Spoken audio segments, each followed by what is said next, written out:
Hello and welcome to the Drowsy Architect. We tell the stories of the world's greatest buildings, slowly, gently, as bedtime stories for grown-ups. The narration is calm, the music is soft, and if you fall asleep before the end, that is exactly what we are here for. Tonight, we travel to Salisbury Plain in England, where a circle of enormous stones has stood in silence for 5,000 years. Nobody knows who built it. Nobody knows exactly why. It is one of the oldest mysteries on Earth and one of the most beautiful. Now settle in and let us begin. Close your eyes and breathe. Let me take you somewhere ancient tonight, somewhere so old that the very idea of old begins to lose its meaning. We are going to the heart of southern England, to a wide, open plain where the grass rolls like a green sea under the sky, and where a circle of enormous stones has stood in silence for longer than any written word. Stonehenge. You have heard the name, of course you have. It is one of the most famous places on Earth. One of those rare locations that belongs not to any one country or culture, but to the entire human story. But tonight, we are not going as tourists. We are not going in daylight with coaches and car parks and audio guides and cues. No, we are going at midnight. Imagine yourself there now, standing on the Salisbury Plain, in the deep, soft darkness of a winter night. The sky above you is enormous. Out here, far from the glow of cities, the stars are vivid, scattered across the blackness like salt on dark cloth. The Milky Way arches overhead, a pale river of light, and beneath it, the plain stretches away in every direction, flat, open, ancient. The wind is gentle tonight. It moves across the grass with a low, steady whisper, the kind of sound that has been heard here for 10,000 years. The same wind that blew across the faces of the people who raised these stones. The same wind that carried the smoke of their fires, the sounds of their chanting, the creak of ropes under impossible strain.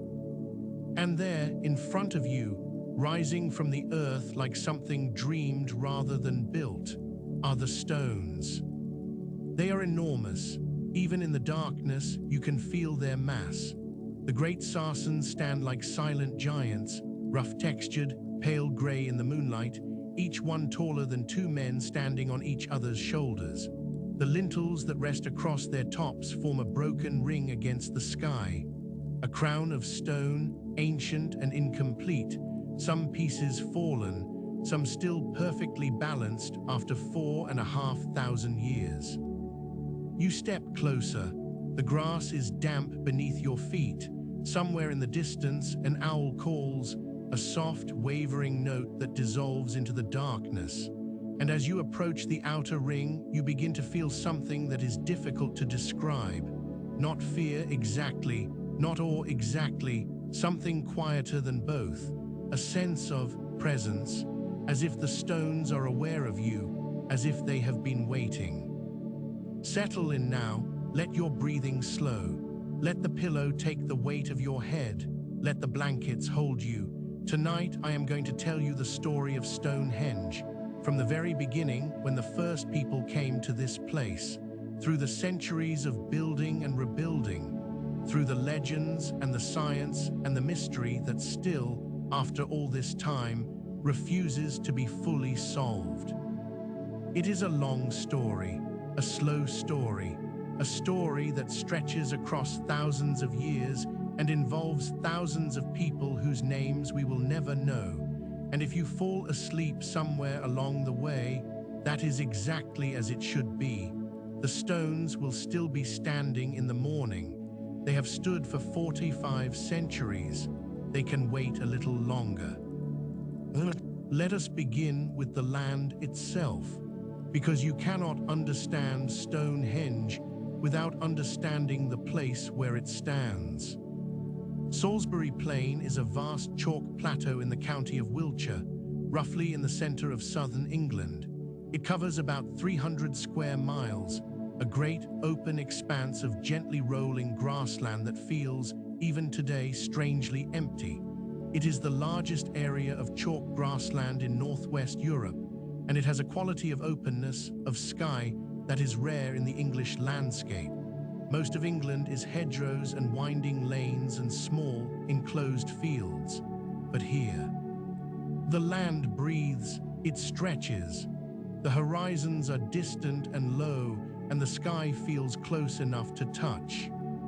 The chalk beneath the plain was laid down in the Cretaceous period, between about 165 and 66 million years ago, when this part of England lay beneath a warm, shallow sea.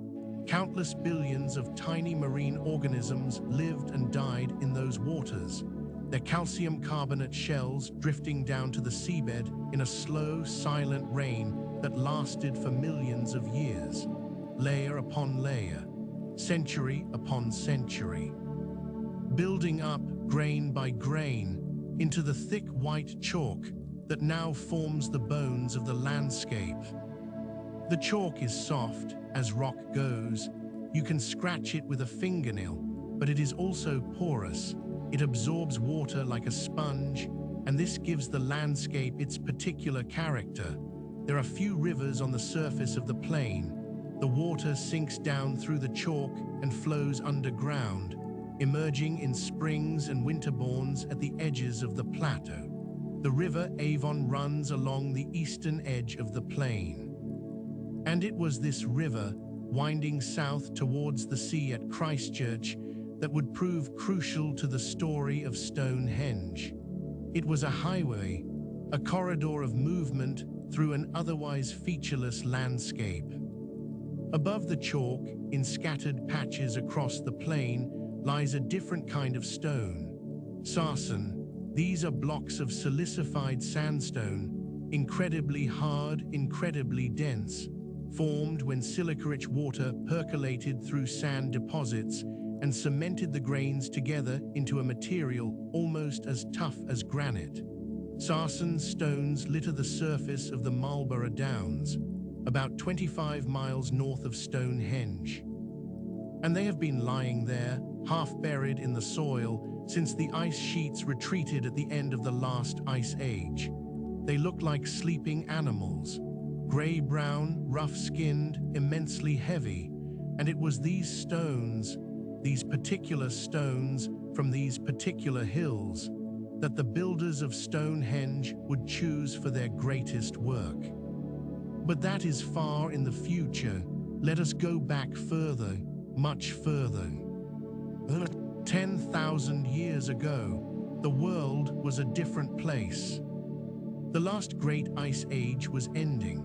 For 100,000 years, vast sheets of ice had covered much of northern Europe, grinding southward, scouring the landscape, burying the land under glaciers that were in places more than a mile thick. Britain was not an island then. The sea level was so low, so much of the world's water was locked up in ice, that a wide plain of tundra and grassland connected what is now England to what is now France and the Netherlands and Denmark. This land bridge has a name, Doggerland. It was a real place, gently rolling, boggy in places, rich in game, and people walked across it freely, following the herds of reindeer and wild horse that grazed its marshes. But the ice was retreating. Slowly, over centuries, the glaciers melted, the sea rose, the climate warmed, and by about 8000 BC, the land bridge was gone, swallowed by the rising waters of the North Sea. Britain became an island, and the people who lived there, the Mesolithic hunter-gatherers, were cut off from the continent. These were not primitive people, not by any measure. They were skilled hunters, expert trackers, people who understood the rhythms of the natural world with an intimacy that we can barely imagine today. They knew which plants were edible and which were poisonous. They knew the migration patterns of deer and the spawning cycles of fish. They made tools from flint, beautifully worked, razor-sharp blades and scrapers. And they built boats from hollowed logs and animal skins that could navigate rivers and coastlines. And some of them came to Salisbury Plain. We know this because of what they left behind. In the 1960s, archaeologists working at Stonehenge discovered a series of post holes, large, deep pits that had once held massive wooden posts. These post holes were found in what is now the car park area, just to the northwest of the stone circle itself. Radiocarbon dating placed them to around 8000 BC, 10,000 years ago. That is 4,000 years before the first stone was raised at Stonehenge. 4,000 years before the pyramids. 4,000 years before writing was invented in Mesopotamia. Think about that for a moment, let it settle. The posts were substantial. The holes were about 5 feet deep and about 2.5 feet wide, suggesting that the timbers they held were the trunks of mature pine trees. Pine trees grew on the plain in this period. The climate was warmer and wetter than today, and the landscape was a mix of open woodland and grassland, with hazel and birch and pine, and eventually oak spreading northward as the ice retreated. What were these posts for? We do not know, not with certainty. They may have been markers of some kind, territorial indicators perhaps, or waypoints along a route, but some archaeologists have suggested something more intriguing. They may have been totems, ritual markers, evidence that this place, this particular spot on the Salisbury Plain, already held some kind of significance for the people who lived here, already meant something. It is a tantalizing thought that the sacred quality of this place might stretch back not just 5,000 years, but 10. That something about this location, its openness, its position in the landscape, the way the sky curves down to meet the earth in every direction, spoke to the human spirit long before anyone thought to raise a stone. The centuries passed, the millennia passed, the pine forests thinned and the oak forests grew. The hunter-gatherers continued their seasonal rounds, moving through the landscape with the rhythms of the year, camping by rivers in summer, retreating to sheltered valleys in winter. They left traces of themselves, scatters of flint tools, the blackened earth of old campfires, the bones of deer and wild cattle. And then, around 4000 BC, everything changed. Farming arrived in Britain. It came from the east, from the continent, brought by people who had learned over many generations to cultivate wheat and barley, to domesticate cattle and sheep and pigs. The agricultural revolution had begun in the Middle East, in the Fertile Crescent, around 10,000 BC, and it had spread slowly westward across Europe, generation by generation, village by village, until it reached the shores of the English Channel. How it crossed the water to Britain is a matter of debate. Did farmers from the continent actually migrate to Britain, bringing their seeds and livestock with them? Or did the idea of farming spread through contact and trade, adopted by the native hunter-gatherers who saw its advantages? Probably both. DNA evidence suggests that there was a significant influx of new people around this time. People of Anatolian descent whose ancestors had been part of the great westward migration of farming cultures. They mixed with the existing population, they married, they had children, and together they built a new kind of world. Farming changed everything. It changed the landscape. Forests were cleared with stone axes and fire to create fields and pasture.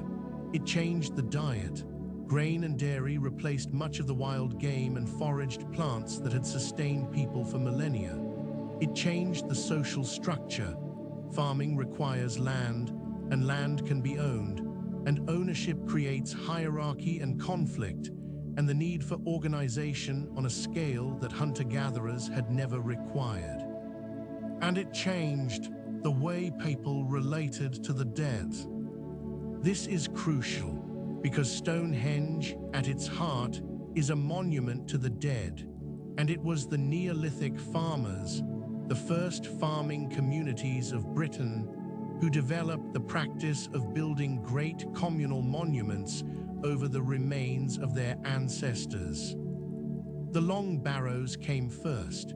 These are elongated earthen mounds, some of them 100 meters long or more, covering chambers of wood or stone where the dead were placed, not buried individually as we might do today, but communally.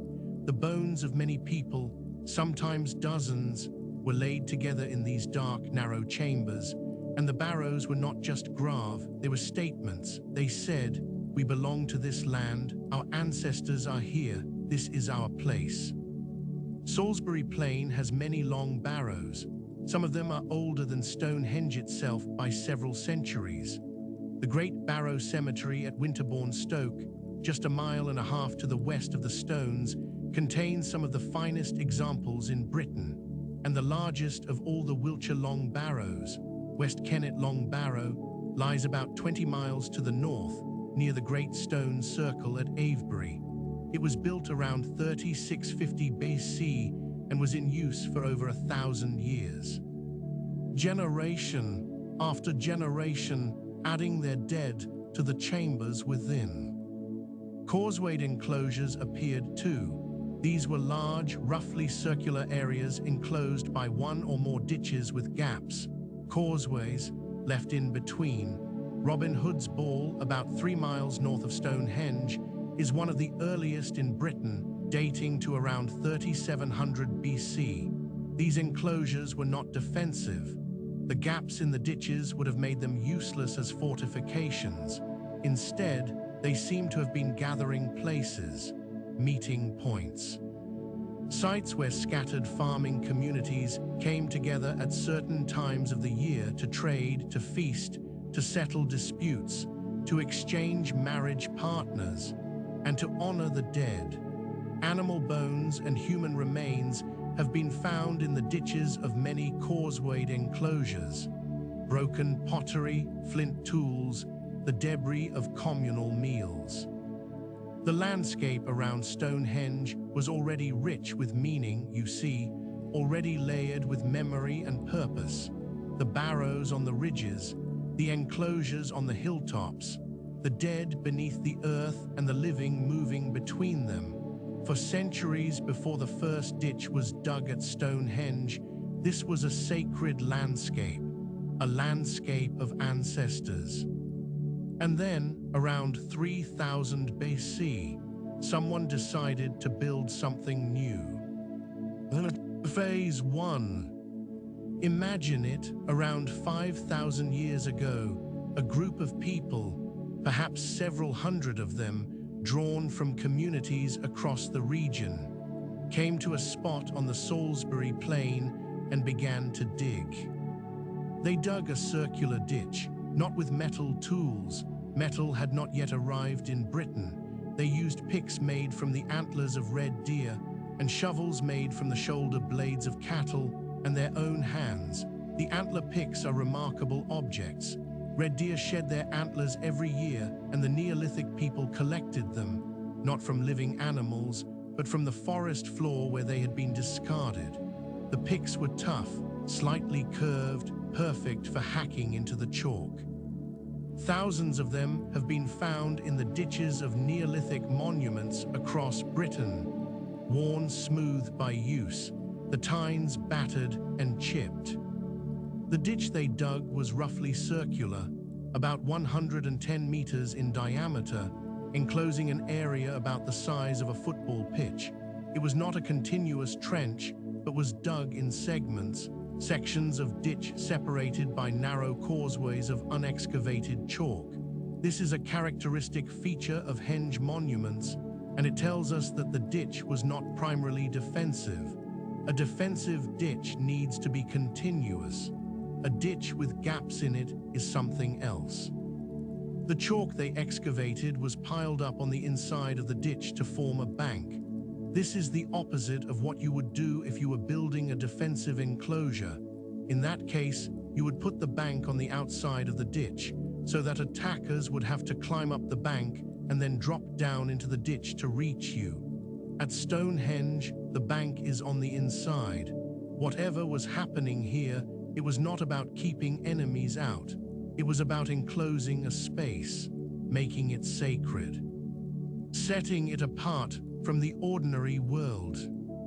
The bank was about 2 meters high and 6 meters wide, not enormous, but visible, a clear white ring of chalk on the green plain, marking a boundary between the everyday world outside and the ritual world within. There were 2 main entrances, a wider one to the northeast and a narrower one to the south. The northeastern entrance was carefully aligned. We will come back to that. And inside this enclosed space, within the circle of ditch and bank, the builders dug 56 pits. These are the Aubrey Holes, named after John Aubrey, the 17th century antiquarian who first noticed them. They form a ring just inside the bank, evenly spaced, about 5 meters apart, each one roughly a meter wide and a meter deep. This was the first Stonehenge. No great stones yet, no towering trilithons, just a circular ditch, a chalk bank, and a ring of mysterious pits. It was, in its way, a modest thing, but it was the beginning, and what it contained, what was placed in those Aubrey Holes, would turn out to be one of the most extraordinary discoveries in British archaeology. The Aubrey Holes. For decades, archaeologists argued about what the 56 pits were for. Some thought they had held wooden posts, creating a timber circle that preceded the stone one. Others thought they had held stones, small bluestones perhaps, that were later moved to different positions within the monument. Others thought they were simply pits, containers for offerings or deposits of some kind. But what they all contained, it turned out, was deaths. Excavations in the 20th century revealed that many of the Aubrey Holes contained cremated human remains. Not just a few, a great many. And in 2008, a team led by Professor Mike Parker Pearson of University College London re-examined the remains that had been excavated in the 1920s and stored, somewhat neglectfully, in a cardboard box at the Salisbury Museum, using modern techniques, including radiocarbon dating and chemical analysis. They determined that the cremated remains found in and around the Aubrey Holes represented at least 150 individuals, perhaps more, and these people had been buried over a span of about 500 years, from around 3000 BC to around 2500 BC. 150 people cremated and buried within the circle over 5 centuries. This makes Stonehenge the largest known cemetery of the 3rd millennium BC in Britain, possibly in all of Western Europe, and it raises a profound question: who were these people? They were not ordinary members of the community, not all of them at least. The effort required to build the monument, to dig the ditch, raise the bank, excavate the Aubrey Holes, was far too great for a simple burial ground. These were people of importance, leaders, perhaps priests, elders, the founders of lineages, the ancestors who needed to be remembered, whose bones needed to be close to whatever was happening within this circle. Some of the cremation deposits were accompanied by objects: bone pins, small ceramic vessels, a ceremonial mace head made from a rare and beautiful stone. These are not the possessions of ordinary people. They are the markers of status, of authority, of a social hierarchy that was already, by 3000 BC, well established in Neolithic Britain. And here is something remarkable. In 2018, a team of scientists analyzed the strontium isotopes in the cremated bones, a technique that can reveal where a person grew up based on the geological signature of the water and food they consumed in childhood. The results were startling. Some of the people buried in the Aubrey Holes had not grown up on the chalk downlands of Wiltshire. They had grown up in Western Britain, in Wales. In the same region, the Preseli Hills, where the Bluestones of Stonehenge were quarried. Think about what that means. People from Wales were being cremated and buried at Stonehenge, and the stones of Stonehenge were coming from Wales. The connection between the two, between the stones and the dead, between the monument and the distant mountains where the Bluestones were born, is deep and deliberate. These were not separate facts. They were part of the same story. But we are getting ahead of ourselves. The Bluestones have not arrived yet, not for another 500 years. For now, in this first phase of Stonehenge's life, the monument is a place of the dead, a ring of chalk and earth holding the ashes of the honored dead under the vast sky of the Salisbury Plain. Centuries pass. The ditch silts up slowly, chalk rubble crumbling from the edges, rainwater pooling in the bottom, weeds colonizing the soft white debris. The bank weathers and softens. The sharp white edges blur into green. And within the circle, things change. Phase 2 of Stonehenge is the most enigmatic. The evidence is fragmentary, disturbed by later construction, obscured by the passage of time. But what we can piece together suggests that sometime around 2900 to 2500 BC, the interior of the monument was filled not with stone, but with wood. Timber posts were erected within the circle. Some of them were substantial, large enough to require deep post holes, which survived in the archaeological record even after the wood itself had rotted away millennia ago. The exact arrangement is debated. Some archaeologists believe there were concentric rings of timber posts, creating a circular wooden structure, perhaps roofed, perhaps open to the sky. Others see a more complex pattern. Screens, barriers, corridors that controlled movement through the interior of the monument. Whatever the arrangement, wood was the primary building material. And this is not surprising. Wood was the universal building material of Neolithic Britain. Houses were made of wood, fences were made of wood, and the great ritual monuments of the period, the henges and circles that dotted the landscape, were often made of wood too. The most spectacular timber monument near Stonehenge is Woodhenge, about 2 miles to the northeast. Discovered in 1925 from the air, its pattern of concentric rings of post holes visible as crop marks in a dry summer. Woodhenge is an oval arrangement of 6 concentric rings of timber posts, enclosed by a ditch and bank. It was roughly contemporary with Phase 2 of Stonehenge, and it may have served a complementary function. Some archaeologists believe that wooden monuments were associated with the living, while stone monuments were associated with the dead. Wood rots, it decays, it is part of the cycle of life and death and renewal. Stone endures, it is permanent, eternal. If this interpretation is correct, then the transition at Stonehenge from wood to stone, which happened gradually over centuries, may represent a deliberate shift in the monument's purpose, from a place of the living to a place of the dead, from the temporary to the eternal. But there is another monument nearby that is even more important to our story: Durrington Walls.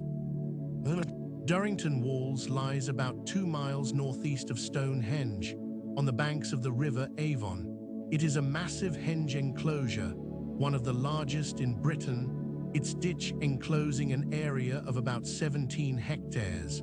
It was built around 2500 BC, and for a brief but intense period, perhaps no more than a few decades, it was one of the most important places in southern Britain.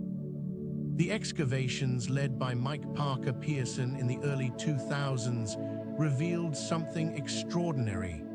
Durrington Walls was not a monument in the way we usually think of monuments. It was a settlement, a temporary city, a place where hundreds, perhaps thousands, of people gathered at certain times of the year.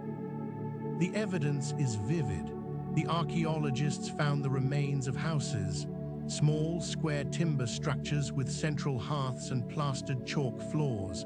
They found vast quantities of animal bones, mostly pig bones with some cattle, the remains of enormous feasts. The pigs had been slaughtered at around 9 months of age, suggesting they were killed in midwinter, which tells us when the gatherings took place. December, January, the darkest, coldest months of the year. And they found something else. A wide, paved avenue leading from Durrington Walls down to the River Avon. This avenue was aligned on the midwinter sunrise, the point on the horizon where the sun appears on the shortest day of the year. Now there is another avenue, the Stonehenge Avenue. It runs from the northeastern entrance of Stonehenge down to the River Avon, about 1.5 miles to the southeast. And this avenue is aligned on the midsummer sunrise, the point on the horizon where the sun appears on the longest day of the year. Do you see the pattern? 2 monuments, 2 avenues, 2 alignments. Durrington Walls faces the midwinter sunrise. Stonehenge faces the midsummer sunrise, and they are connected by the River Avon, which flows between them, a watery highway linking the world of the living to the world of the dead. Parker Pearson's interpretation is compelling. The living gathered at Durrington Walls, feasting, celebrating, perhaps conducting rites of passage and initiation. Then they processed down to the River Avon, along the avenue of the midwinter sunrise, and floated downstream to the Stonehenge Avenue, where they walked up the avenue of the midsummer sunrise to the stone circle itself, the domain of the ancestors, the eternal realm. The living and the dead, wood and stone, sunrise and sunset, winter and summer, everything in balance, everything connected. It is a beautiful theory, and it may well be true. Let your eyes rest now. Let the story carry you. We are approaching the heart of the mystery, the moment when the stones arrive. Sometime around 2500 BC, perhaps a little earlier, something remarkable happened at Stonehenge. Stones began to appear that had no business being there. Stones that did not come from the Marlborough Downs or from anywhere in Wiltshire. Stones that came from a place almost 150 miles to the west, across rivers, across mountains, across some of the most difficult terrain in southern Britain. The Bluestones. They are called bluestones because when they are freshly broken or wetted, they have a distinctly blue-gray color. They are igneous and volcanic rocks, dolerite, rhyolite, volcanic ash, formed by geological processes utterly different from the chalk and sandstone of the Salisbury Plain, and they come from a very specific place, the Preseli Hills, a range of modest, rounded mountains in the far southwest of Wales, in the county of Pembrokeshire, looking out across the Irish Sea. There are about 80 bluestones at Stonehenge. Some are large, up to about 2 meters tall and weighing 2 to 4 tons each. Some are smaller fragments. Together, they represent an extraordinary feat of transport, Because whatever you believe about how they got to Stonehenge, whether you think they were carried by human hands or by glacial ice, the fact remains that these particular stones from this particular place ended up at this particular monument, and that is not an accident. The discovery that pinpointed the exact source of the Bluestones is one of the great detective stories of British geology. In 1923, the petrologist Herbert Thomas analyzed thin sections of the Stonehenge bluestones under a microscope and matched them to outcrops in the Preseli Hills. His work has been refined and confirmed many times since. Most recently, by a team from University College London and the University of Aberystwyth, who, in 2011 and 2015, identified two specific quarry sites. The first is Craig Rose-Wyfelin, a small rocky outcrop in a wooded valley in northern Pembrokeshire. It is not a dramatic place. A rocky crag, perhaps 10 meters high, surrounded by alder and hazel, with a stream running at its base. But the rhyolite here, a fine-grained volcanic rock, matches precisely the rhyolite bluestones at Stonehenge, and the excavations revealed something more: platforms cut into the rock face. Wedge holes where stone tools had been driven in to split blocks from the outcrop. A loading ramp where detached blocks had been maneuvered for transport. And radiocarbon dates that placed the quarrying activity to around 3000 BC. 3000 BC, that is 500 years before the bluestones are thought to have been erected at Stonehenge. 500 years between quarrying and construction. What happened in those 5 centuries? Were the stones sitting somewhere in transit, stored at an intermediate site, perhaps waiting for the monument to be ready? Or were they part of an earlier stone circle, a Welsh Stonehenge, if you will, that was later dismantled and moved to the Salisbury Plain? The second quarry site is Carn Godog, a hilltop tor on the northern slopes of the Preseli Hills. Here, the rock is spotted dolerite, the distinctive blue-grey stone with white spots that is the most iconic of the Stonehenge bluestones. The natural jointing of the rock at Carn Godog creates pillar-like forms, vertical columns that can be separated from the outcrop with relative ease using stone wedges and levers. The quarry evidence here is clear: platforms, working areas. Debris from the extraction process, and dates that cluster around 3000 BC, just like Craig Rose-Wyfelin. Mike Parker Pearson has proposed a bold theory.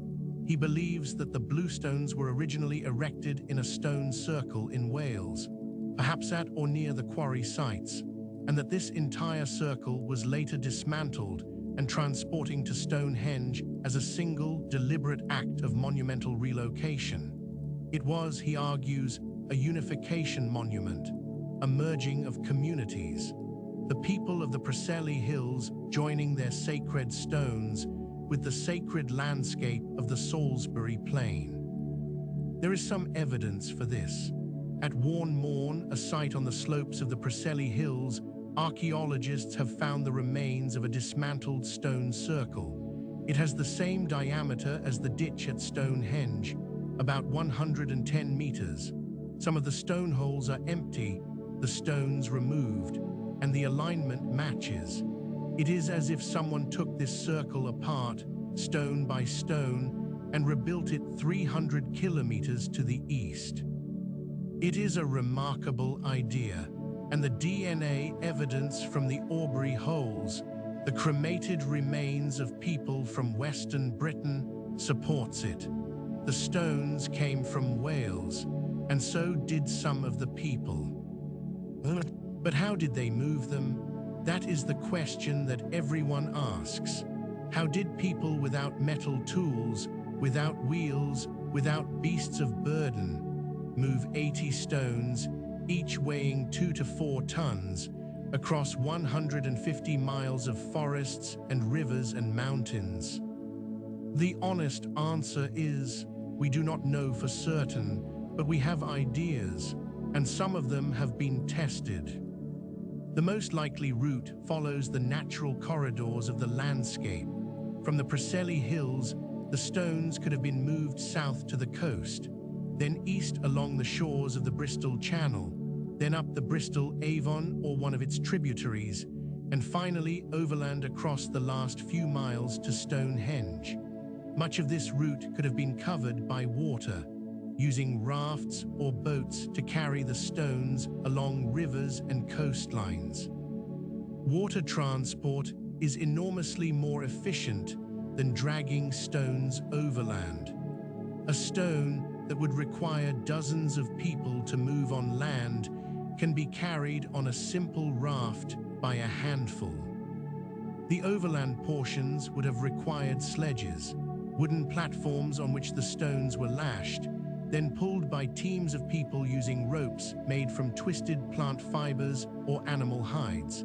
Some researchers have suggested that the sledges were placed on rollers, logs laid across the path to reduce friction. Others have proposed that the path itself was prepared, lubricated with animal fat or water, or paved with a trackway of split timbers. Experimental archaeology has provided some answers. In 1991, a team of volunteers moved a 3-ton replica bluestone from the Preseli Hills towards Stonehenge using Bronze Age technology. Sledges, rollers, a wooden boat. They made good progress on land and on rivers, but when they attempted to cross the Bristol Channel on a replica raft, the stone sank. It was recovered, but the experiment demonstrated the difficulty of the water crossing. In the year 2000, a more ambitious attempt was made as part of the Millennium celebrations. A genuine bluestone, a 3-ton spotted dolerite from the Preseli Hills, was to be transporting the full distance to Stonehenge using only ancient methods. It was placed on a sledge and pulled overland by a team of volunteers. Then it was loaded onto a replica of a Bronze Age boat for the sea crossing, and somewhere in the Bristol Channel, near the Pembrokeshire coast. The stone slipped from the boat and sank to the bottom. It was eventually recovered by divers, and the stone never made it to Stonehenge. It was a humbling reminder that what seems simple in theory, drag it, float it, drag it some more, is in practice an undertaking of extraordinary difficulty and danger. The Neolithic people who moved the bluestones did not have the luxury of failure. They did it, whatever method they used, however many attempts it took, however many generations it required. They got the stones there. There is, of course, an alternative theory. The geologist Geoffrey Kellaway proposed in 1971 that the bluestones were not transporting by people at all, but by glaciers. During the Ice Age, he argued glacial ice might have carried stones from Wales and deposited them on the Salisbury Plain, where the Neolithic people simply found them and incorporated them into their monument. It is an elegant theory, and it would explain the presence of Welsh stones in Wiltshire without requiring the Neolithic people to perform any feat of long-distance transport. But most geologists now reject it. The glacial evidence does not support ice sheets reaching the Salisbury Plain during the recent ice ages. There are no other Welsh erratics, glacially transporting stones, found anywhere on the chalk downs of Wiltshire. And the discovery of the quarry sites at Craig Rose Wyfelin and Carn Godog, with their clear evidence of deliberate extraction, makes human transport the far more likely explanation. The bluestones were moved by people, deliberately, purposefully, over an immense distance, and we can only wonder at the motivation, the belief, the faith, the sheer determination that drove them to do it. Now let the story carry you deeper. We have reached the moment that defines Stonehenge in the popular imagination. the moment when the Great Sarsen stones arrive. Around 2500 BC, at roughly the same time as the Bluestones were being set up in their first arrangement, someone decided that Stonehenge needed to be bigger, grander, more permanent, and for this, they turned to a different kind of stone, the Sarsens. Sarsen is an extraordinarily hard stone. It is silicified sandstone, sand grains cemented together by silica into a material that is almost as hard as granite and far harder than the chalk bedrock of the Salisbury Plain. Sarsen stones are found scattered across the Marlborough Downs, about 25 miles to the north of Stonehenge. They are remnants of a geological layer that once covered much of southern England. Broken up by frost and erosion over millions of years into scattered blocks that now lie half buried in the soil of the downlands. The largest Sarsens at Stonehenge weigh about 25 tons. The stones of the Great Trilithon, the tallest pair, weigh even more. Stone 56, the taller of the two, is estimated to weigh about 45 tons. These are not pebbles. These are enormous, dense, immensely heavy blocks of stone. And they were moved 25 miles, without wheels, without metal, without engines. How? The same way the Bluestones were moved, but on a much larger scale. Teams of people, hundreds of them, dragging the stones on wooden sledges along prepared routes. The most likely path runs almost due south from the Marlborough Downs, following the natural contours of the landscape, avoiding steep hills, crossing rivers at shallow points. Modern estimates suggest that a team of about 500 people, working together with ropes and sledges, could move a 25-ton stone at a rate of about 1 mile per day, possibly faster on level ground, possibly much slower on hills. That means the journey from the Marlborough Downs to Stonehenge took about 3 to 4 weeks per stone, and there are about 75 Sarsen stones at Stonehenge, even if several stones were being moved simultaneously. The total effort involved is staggering, tens of thousands of person-days of labor, for a community without permanent cities, without a written language, without any form of centralized government that we would recognize. This was an undertaking on a scale that beggars belief. In 2020, a breakthrough discovery answered one of the long-standing questions about the Sarsens.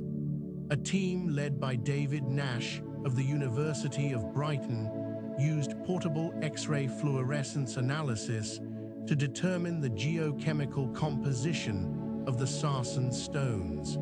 They found that 50 of the 52 remaining Sarsens share the same chemical signature, and that this signature matches the Sarsen stones at West Woods, a specific location on the Marlborough Downs about 25 kilometers north of Stonehenge. The Sarsens were not gathered from scattered locations across the Downs. They were quarried from a single site, deliberately selected, carefully chosen. This tells us something important about the builders. They were not scavenging, they were planning. They surveyed the landscape. They identified the best source of stone, and they organized the extraction and transport of dozens of enormous blocks with a precision and purpose that speaks to a level of social organization far more sophisticated than we might expect from a Neolithic community. The stones arrived at Stonehenge. Now they had to be shaped. This is where the engineering genius of the builders becomes truly apparent, because the Sarsen stones at Stonehenge are not rough, natural blocks. They have been carefully dressed. Their surfaces work to a smooth, regular finish, their shapes modified to fit together with extraordinary precision. The primary tool for this work was the Sarsen maul. A maul is simply a ball of hard stone, sarsen itself, usually or quartzite, used as a hammer. Hundreds of them have been found at Stonehenge and in the surrounding area, rounded by use, some as small as a fist, some as large as a football. The process of shaping the stones was brutally simple. You hit them again and again and again, pounding the surface with the maul, knocking off small chips of stone, gradually wearing the block down to the desired shape. It was slow, exhausting, mind-numbing work. Experimental archaeologists have estimated that shaping a single sarsen upright, smoothing its faces, tapering its sides, creating the tenon on its top, might have taken a team of 50 people several months, and there were dozens of stones to shape. But the results were remarkable. The uprights of the outer sarsen circle are gently curved on their inner faces, creating a smooth, continuous ring when viewed from inside the monument. The lintels are slightly curved too, each one shaped to follow the arc of the circle. The builders understood that a straight lintel placed on top of a circular arrangement would look wrong, would not follow the curve, and so they carved the curvature into the stone itself. This is sophisticated design thinking. This is architecture. And then there are the joints. The stones of Stonehenge are joined together using techniques borrowed from woodworking. Each upright has a projecting knob on its top surface, a tenon in woodworking terms, and each lintel has a corresponding hole on its underside, a mortise, into which the tenon fits. This mortise and tenon joint locks the lintel to the upright, preventing it from sliding off. But there is more. The lintels are also joined to each other.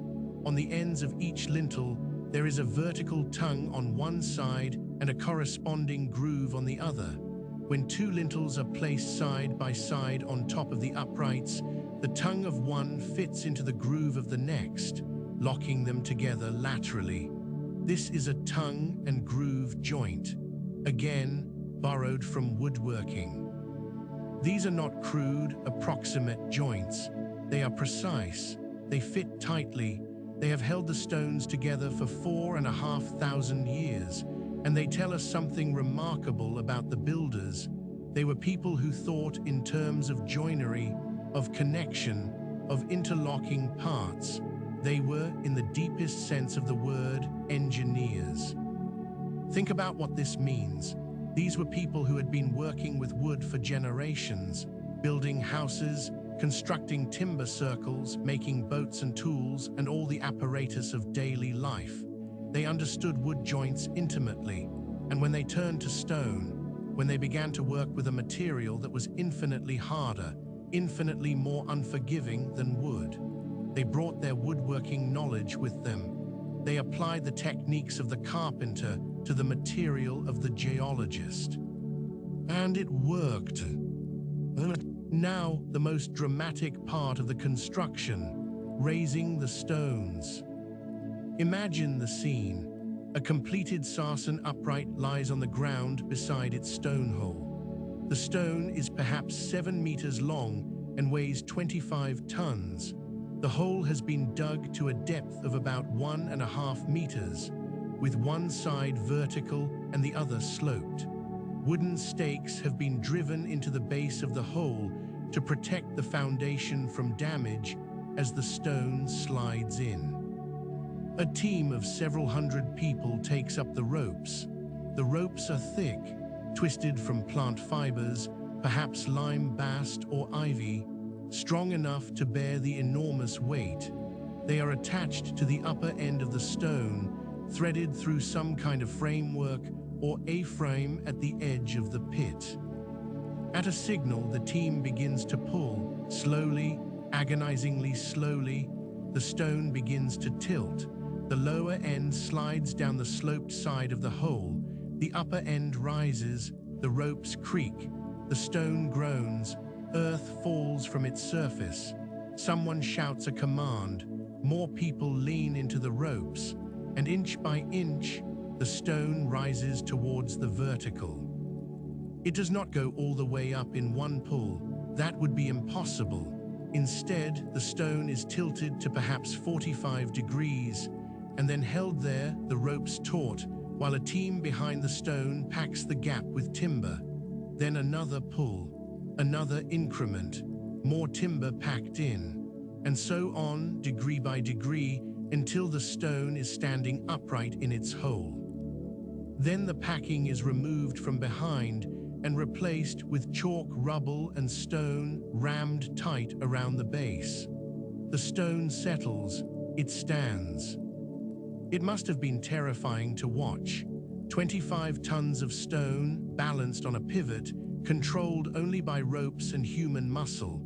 If the ropes broke, if the stone tilted too far, if the foundation gave way, the stone would topple, people would die, and yet they did it, again and again, dozens of times, raising stone after stone until the circle was complete. The lintels were even more challenging. A lintel weighing perhaps 7 tons had to be raised to a height of about 4.5 meters and placed precisely on top of 2 uprights. How? The most widely accepted theory involves a timber platform. A low platform was built next to the uprights. The lintel was levered up onto this platform using wooden levers. Then the platform was raised, layer by layer, log by log, with the lintel being levered up at each stage. Slowly the lintel rose. When it reached the height of the uprights, it was slid sideways across the timber platform and onto the tops of the stones, the tenons fitting into the mortises with a satisfying final click. It is a method that requires immense patience, immense coordination, immense quantities of timber, but it works, and the lintels are there, still sitting on their uprights after 4.5 millennia, proving that whatever method was used, it was effective. The Great Trilithon. At the heart of Stonehenge stand the 5 trilithons, pairs of massive uprights capped with lintels, arranged in a horseshoe shape open to the northeast. They are graded in height, the shortest at the open ends of the horseshoe, the tallest at the closed southwestern end. And the tallest of all is the Great Trilithon. Stone 56 and Stone 55 form the uprights. Stone 156 was the lintel. Stone 56 is the tallest stone at Stonehenge. Its original height, including the portion buried underground, was about 7.3 meters. That is 24 feet, taller than a 2-story house, and it weighs approximately 45 tons.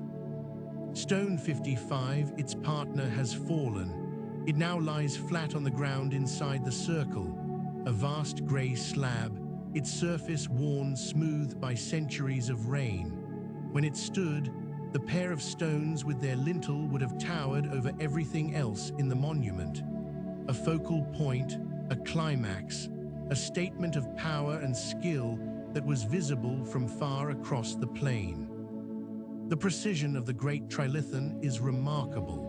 The 2 uprights were carefully shaped to be slightly different widths, broader at the bottom, narrower at the top, creating a subtle tapering effect that makes them appear taller than they actually are. This is entasis, the same optical trick used by the Greek builders of the Parthenon 2,000 years later. The Stonehenge builders discovered it independently. They understood how the human eye perceives proportion. They were not just engineers. They were artists. The lintel of the Great Trilithon, Stone 156, has fallen too. It now lies in the interior of the monument, broken into 2 pieces. When it was in place, it sat at a height of about 7.5 meters above the ground. A massive block of sarsen balanced on 2 uprights with nothing but mortise and tenon joints and gravity to hold it in place. Can you picture it? the sun going down behind the Great Trilithon on a winter evening, the light pouring through the gap between the stones, casting a long shadow across the chalk and grass of the interior. The people gathered to watch. The prayers said, the dead remembered. And so we come to one of the most debated aspects of Stonehenge, the alignments. The axis of the monument, the line running from the southwest through the center of the stone circle to the northeast, is aligned on the midsummer sunrise. On the morning of the summer solstice, the longest day of the year, the sun rises over the horizon and its first rays shine directly along this axis, through the entrance of the circle, illuminating the heart of the monument. This alignment is not approximate, it is precise, and it is clearly deliberate. The avenue that approaches Stonehenge from the northeast follows this same axis, and it too is aligned on the midsummer sunrise. The entire approach to the monument is a pathway towards the sun. But there is another alignment that is equally significant and perhaps even more important. If you stand at the center of Stonehenge and look in the opposite direction, to the southwest, you are looking at the point where the sun sets on the midwinter solstice, the shortest day, the darkest day, the day when the sun is at its lowest and weakest, and the day when, if the world is kind, it will begin its slow return towards light and warmth. Some archaeologists now believe that the midwinter sunset was the primary alignment, that Stonehenge was not built to celebrate the longest day, but to mark the shortest, the dying of the light, and the promise of its return. This interpretation fits with the evidence from Durrington Walls. The great feasts took place in midwinter. The pig bones prove it. The people gathered when the days were shortest and the nights were longest. They processed to Stonehenge in the darkest time of the year, and they watched as the sun set through the Great Trilithon, framed between the two tallest stones in the monument, and sank below the horizon. Was it a funeral rite, a celebration, a prayer for the return of the sun? We cannot know, but we can stand where they stood, and look where they looked, and feel perhaps something of what they felt. The cold wind, the fading light, the enormous stones dark against the sky, and the hope, the ancient universal hope, that the darkness will not last forever. There have been other astronomical theories, of course. The astronomer Gerald Hawkins, in his 1965 book Stonehenge Decoded, argued that the monument was a sophisticated astronomical observatory, a Neolithic computer capable of predicting eclipses of the sun and moon. He noted that various alignments within the monument corresponded to the rising and setting positions of the sun and moon at key points in their cycles. The 56 Aubrey Holes, he suggested, could be used as a counting system for tracking the 18.6-year cycle of lunar eclipses. It was an exciting idea. It captured the public imagination, but most archaeologists have been cautious. With a monument as complex as Stonehenge, with so many stones and holes and alignments, it is possible to find astronomical correlations almost anywhere if you look hard enough. The solstice alignments are real and deliberate. The eclipse computer is probably a modern projection onto an ancient monument.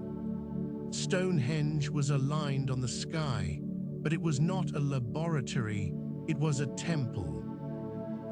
Let us step back now, widen our gaze, and look at the landscape around the stones, because Stonehenge does not stand alone. It is the center of a vast ritual landscape, a constellation of monuments that stretches for miles across the Salisbury Plain. We have already spoken of Durrington Walls and Woodhenge, but there is much more. The Stonehenge cursus is one of the most enigmatic monuments in the area.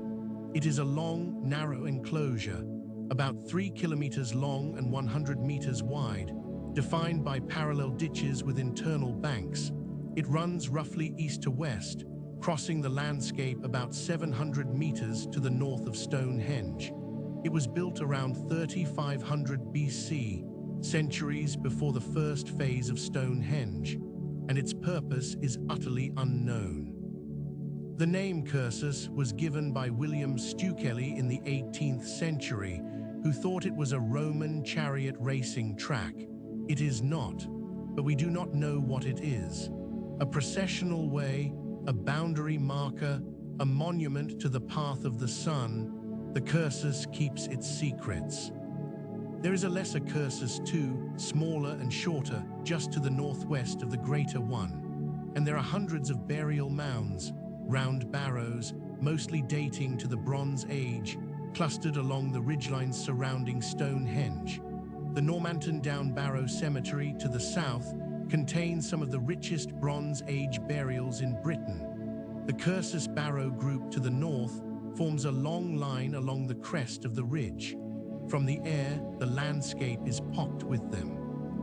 Round, green bumps dotting the skyline like a scattered constellation. The avenue itself is a remarkable monument. It runs from the northeastern entrance of Stonehenge, curving eastward and then southward for about 2.5 kilometers before reaching the River Avon at a place known as West Amesbury. It is defined by parallel banks and ditches, about 12 meters apart, creating a formal processional route between the river and the stone circle. Walking the avenue would have been an experience in itself.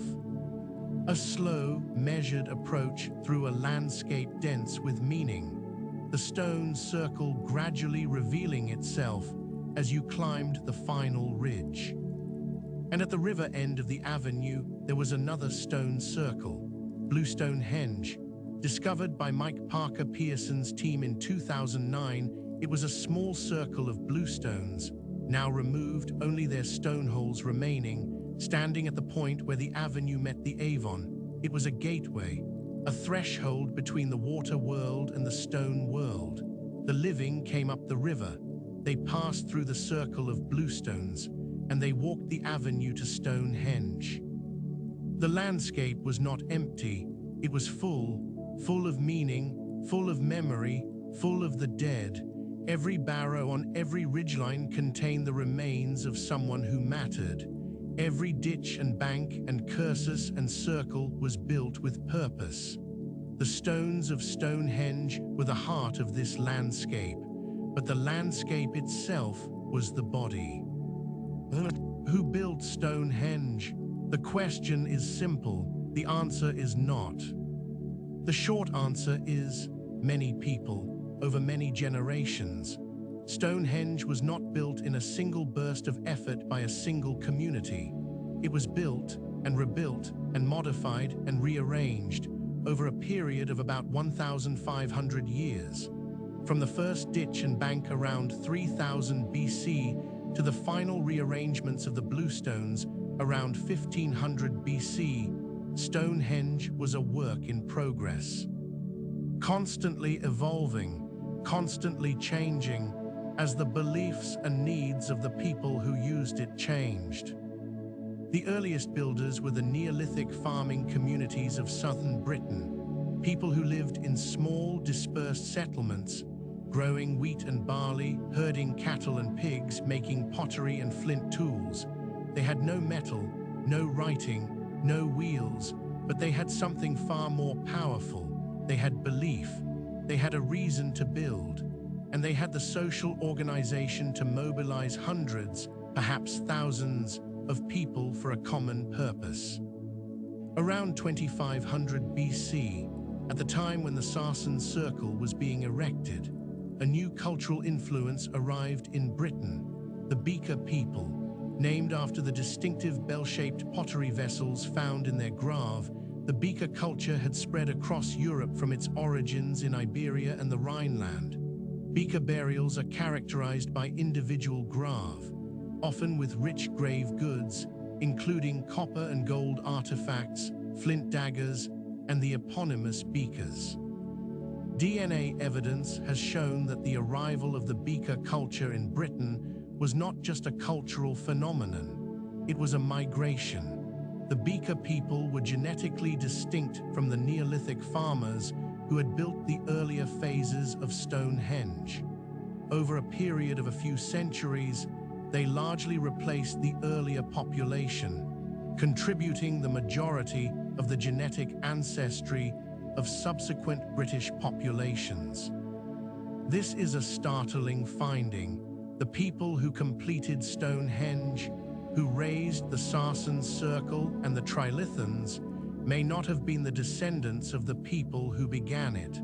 The monument bridged two populations, two genetic lineages, two worlds. But there is continuity too. The beaker people did not arrive and destroy what they found. They adopted the monument. They continued to use it. They added to it.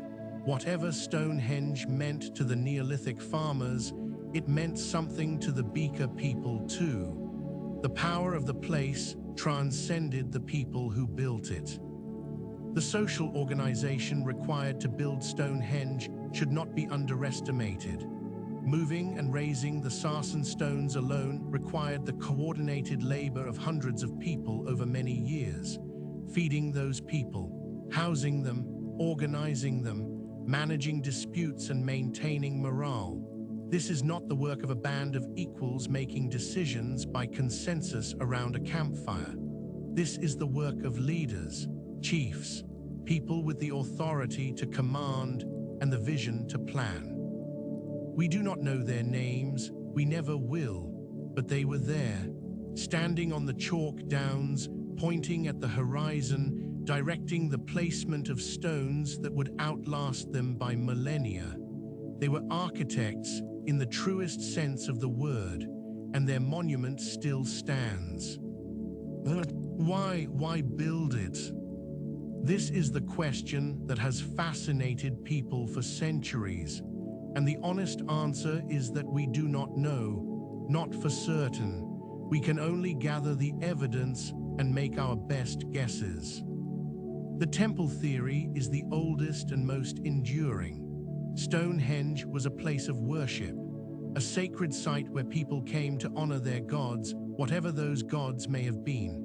The astronomical alignments support this: the solstice sunrise, the solstice sunset, the careful orientation of the monument towards the heavens. The cremation burials support this too. The dead were placed within the sacred circle, close to whatever power or presence was believed to dwell there. The astronomical observatory theory, as we have discussed, proposes that Stonehenge was a sophisticated instrument for tracking the movements of the sun and moon. This may be partially true. The solstice alignments are real, but most archaeologists doubt that Stonehenge was primarily an observatory. It is too impractical, too permanent. A few wooden posts would serve just as well for tracking celestial events, and they would be much easier to adjust when observations proved the initial alignments slightly off. The healing theory was proposed by Timothy Darville and Geoffrey Wainwright, who excavated within the stone circle in 2008. They noted that the Bluestones, the stones transporting all the way from Wales, have a long tradition in Welsh folklore of possessing healing properties. Springs that flow from bluestone outcrops are said to have curative powers, and the evidence from the human remains at Stonehenge suggests that some of the people buried there had suffered from serious illness or injury. Were people making pilgrimages to Stonehenge, traveling long distances to be healed by the power of the sacred stones? It is possible, but the evidence is circumstantial. The domain of the dead theory, championed by Mike Parker Pearson, argues that Stonehenge was primarily a monument for the dead, a place where ancestors were honored, where cremated remains were deposited, where the boundary between the living and the dead was thin and permeable. The contrast with Durrington Walls, wood versus stone, living versus dead, supports this interpretation. Stonehenge was the stone domain, the eternal realm. The place where the dead resided in perpetuity within the embrace of the ancient stones. The unification theory, also associated with Parker Pearson, suggests that Stonehenge was built as a monument to the political and cultural unification of the peoples of southern Britain. The Bluestones from Wales and the Sarsens from the Marlborough Downs were brought together in one place as a symbol of unity, different communities contributing their sacred stones to a shared monument. It was, in this interpretation, a kind of prehistoric parliament, a place where disparate groups came together and acknowledged their common identity. And then there is the acoustic theory. In 2012, researchers from the Royal College of Art and the University of Salford conducted acoustic experiments within a full-scale concrete replica of Stonehenge in Maryhill, Washington State. They found that the circular arrangement of stones created significant acoustic effects, amplifying sound within the circle, creating echoes and reverberations, allowing a speaker or singer at the center to be heard clearly by everyone within the monument. When the lintels were in place, forming a continuous ring, the effect was even more pronounced. The bluestones themselves have an interesting property. When struck, they ring. They produce a clear, resonant note, quite different from the dull thud you would expect from hitting a stone. This has been known for centuries. In the Preseli Hills, the local name for the outcrops where the bluestones were quarried is Ringing Rocks. The bluestone known as the altar stone, which lies at the heart of Stonehenge, may once have been a musical instrument, a lithophone, played during ceremonies within the circle. Imagine it, the circle complete, the lintels in place, a crowd gathered within, and at the center, someone strikes a bluestone with a maul, and the sound rings out, amplified by the stone walls, echoing around the circle like a bell. The acoustic properties of the monument were not accidental. They were part of the design, part of the experience. Perhaps all of these theories contain a piece of the truth. Perhaps Stonehenge was all of these things: temple and observatory and healing site and domain of the dead and unification monument and concert hall, all at once. Perhaps the people who built it would not have understood our need to choose one explanation. Perhaps for them, all of these functions were aspects of the same thing, the sacred, and Stonehenge was simply the most sacred place they knew. Let us speak of two stones that have attracted more than their share of myth and misunderstanding.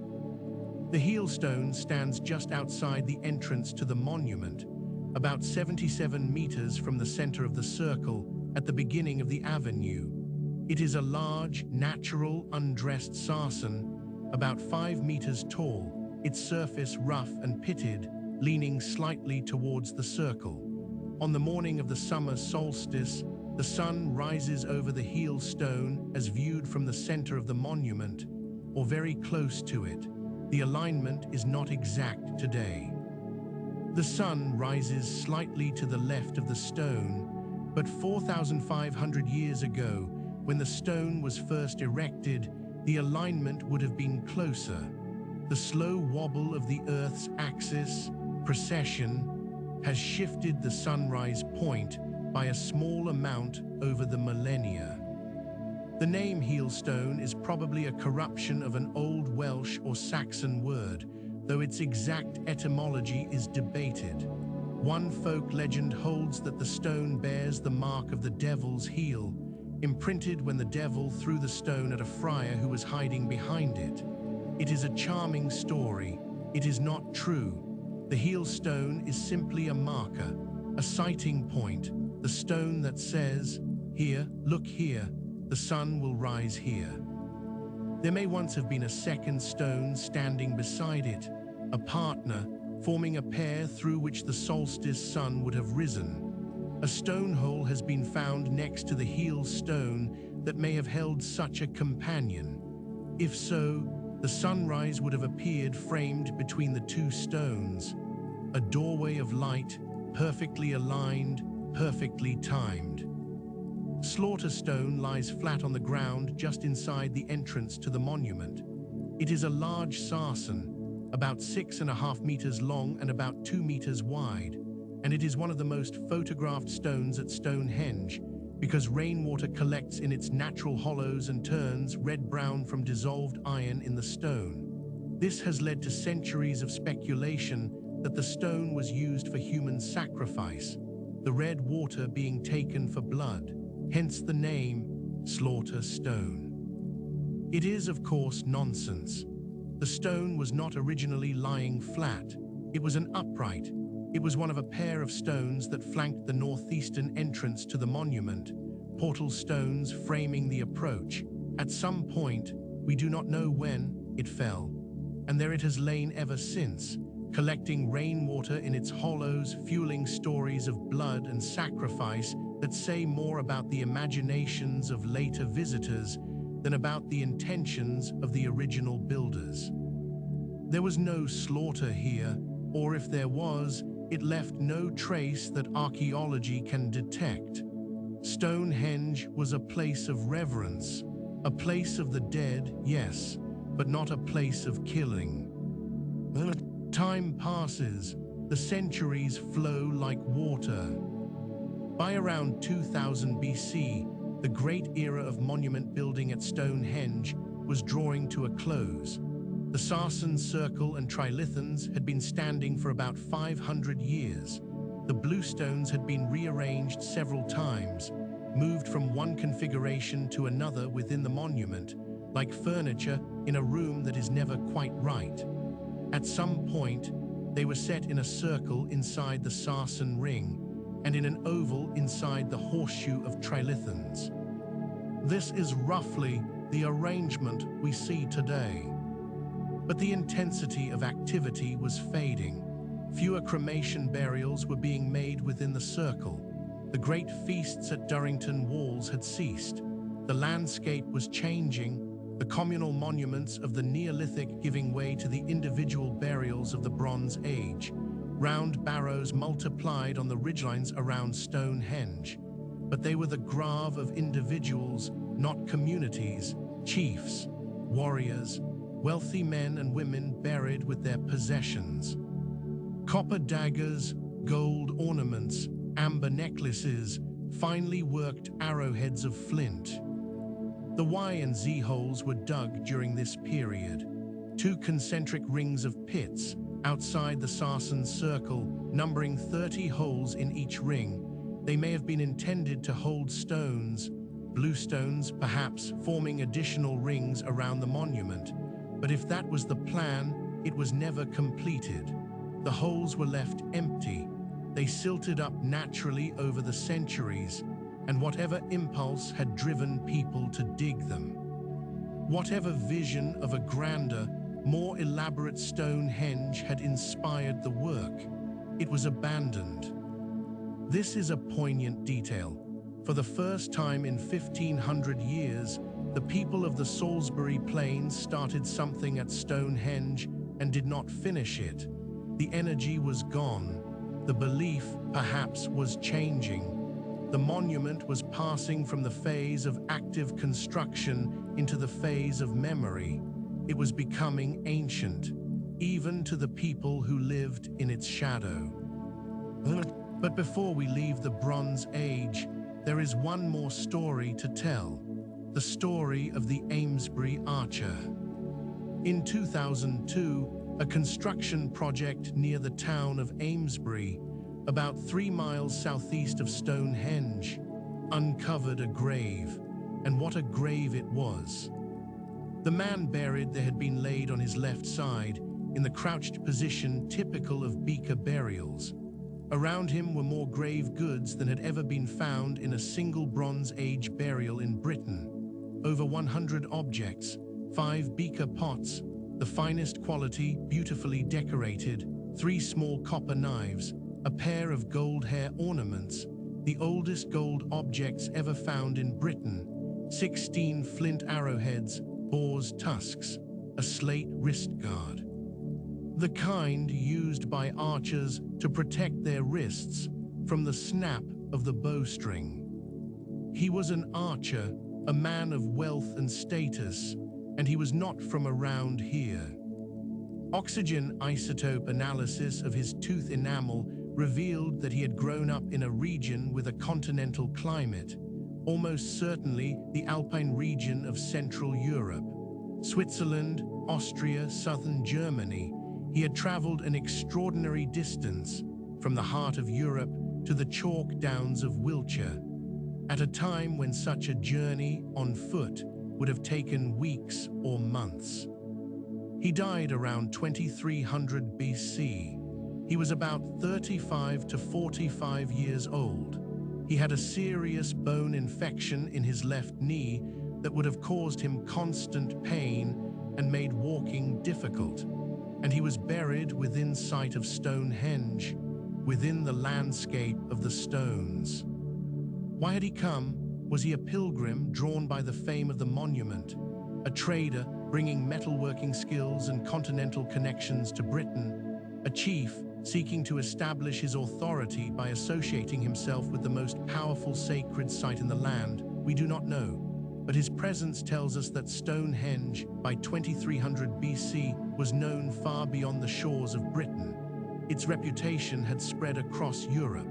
People came from far away, from very far away, and to be near the stones. A second burial was found nearby, a younger man, about 20 to 25 years old, who oxygen isotope analysis showed had grown up in southern England. He and the Amesbury Archer shared a rare genetic trait, a calcaneus bone formation in their feet. They were related, father and son perhaps, the older man from the Alps, the younger man born in Britain, a family that had crossed Europe and put down roots in the shadow of Stonehenge. The Bronze Age faded into the Iron Age. The world changed again. By 1000 BC, the landscape around Stonehenge had been transformed. The open, ceremonial landscape of the Neolithic and Bronze Age had become a farmed landscape, divided into fields by banks and ditches, grazed by sheep and cattle, the barrows and henges slowly softening into the contours of the land. Stonehenge itself was no longer a working monument. No one was building there. No one, as far as we know, was performing the ceremonies that had once filled the circle with firelight and chanting and the smoke of cremation pyres. But the stones still stood, and people still came. Iron Age pottery has been found within the monument, suggesting that people visited, perhaps out of curiosity, perhaps out of a dim, lingering reverence for a place they no longer understood but still sensed was important. The Romans came too. Coins and pottery fragments from the Roman period have been found in and around the circle. Roman Britain lasted from 43 AD to about 410 AD, nearly 4 centuries. And during that time, Stonehenge would have been as ancient to the Romans as the Roman buildings are to us. What did a Roman soldier think, standing before the stones in the 2nd or 3rd century AD? He came from a culture that built in brick and concrete, that engineered aqueducts and roads and amphitheaters. He had seen the temples of Rome, the baths of Bath, the Great Wall in the north. And yet here was something that his culture, for all its engineering genius, could not explain. Great stones, raised without mortar, without cranes, without any technology that a Roman engineer would recognize. Who built them? How? Why? The Romans left no written account of Stonehenge, not one word. This is surprising, given their habit of recording everything. It may be that the monument was simply too far from the main Roman towns and roads to attract much attention. Or it may be that the Romans, like many visitors since, simply did not know what to make of it. The Roman legions departed, the Dark Ages descended, and Stonehenge entered the realm of legend. The Anglo-Saxons arrived in Britain in the 5th and 6th centuries, Germanic peoples from what is now Denmark, northern Germany, and the Netherlands. They brought their own language, their own gods, their own culture, and they gave the monument a name, Stanhengs, Stanhingist, the hanging stones. The name refers to the lintels, the stones that hang in the air supported by the uprights. It is a descriptive name, a practical name.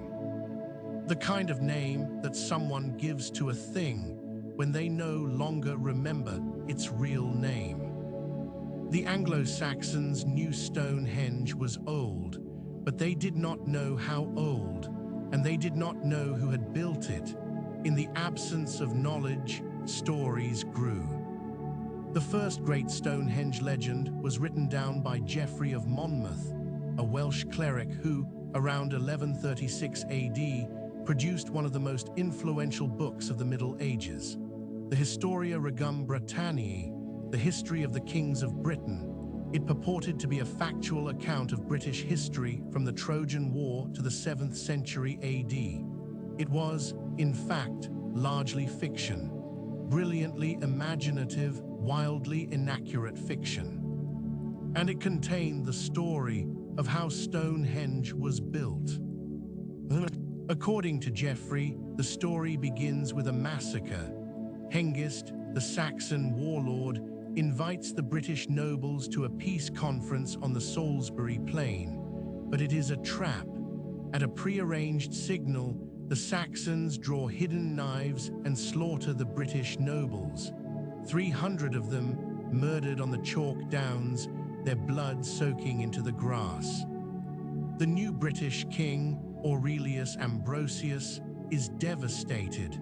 He wants to build a memorial, a monument worthy of the slain nobles, but he does not know how, so he sends for the only man who can help. Merlin. The wizard considers the problem, and he has an idea. In Ireland, on a mountain called Killaris, there is a circle of great stones called the Giants' Dance. These stones were originally brought to Ireland from Africa by giants, who valued them for their healing properties. Water poured over the stones and into baths could cure any illness. Merlin tells Aurelius that these are the stones that should stand on the Salisbury Plain, as a memorial to the dead and a wonder for all time. Aurelius sends an army to Ireland to fetch the stones, but the soldiers, for all their strength, cannot move them. They try ropes, they try levers, they try sheer brute force. Nothing works. The stones will not budge. And so Merlin steps forward. Using his arts, his magic, he moves the stones with ease. He dismantles the Giants' Dance and transports the entire circle across the sea to Britain, where it is re-erected on the Salisbury Plain. Stonehenge. It is a wonderful story, and it is, of course, completely mythical. But here is the remarkable thing. Geoffrey of Monmouth was writing in the 12th century. He had no knowledge of geology, no concept of archaeological science, no way of knowing where the stones of Stonehenge actually came from, and yet his story contains a kernel of truth that is almost uncanny. The stones came from the west. They came from far away. They were associated with healing, and they were moved by some force that seemed, to later generations, to be beyond ordinary human capability. Geoffrey did not know about the Preseli Hills. He did not know about the Bluestones. He did not know about the quarries at Craig Rosewyfelin and Carn Godog. But somehow, the memory of the stones' distant origin had survived, distorted, mythologized, transformed into a tale of wizards and giants, but present, still there, after 3,500 years. The folk memory of a civilization can be extraordinarily durable.